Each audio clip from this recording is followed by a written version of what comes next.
Wakil Gubernur Aceh Haji Fadlullah SE menyambut kedatangan Wakil Menteri Perumahan dan Kawasan Permukiman PKP Republik Indonesia, Fahri Hamzah, dalam agenda silaturahmi dan sarapan pagi bersama di Pendopo Wakil Gubernur Aceh pada Jumat 20 Juni 2025. Dalam suasana penuh keakraban, pertemuan tersebut turut dihadiri sejumlah tokoh penting, antara lain Asisten 3 Setda Aceh Muhammad Dirwasyah, staf ahli Gubernur Mahdi, Kepala Dinas Perumahan Rakyat dan Kawasan Permukiman Aceh T. Zainal Zahri, Kepala Biro Isra Setda Aceh Yusrizal, serta Ketua Badan Reintegrasi Aceh BRA Jamaluddin.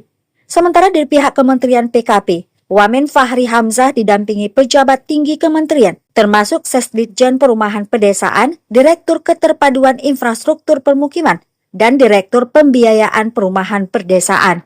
Wakil Gubernur Fadlullah menyampaikan bahwa pertemuan ini bukan hanya sebagai bentuk penghormatan kepada tamu pusat, tetapi juga menjadi simbol sinergi dan harapan baru antara pemerintah Aceh dan pemerintah pusat dalam membenahi sektor perumahan dan permukiman di Tanah Rencong.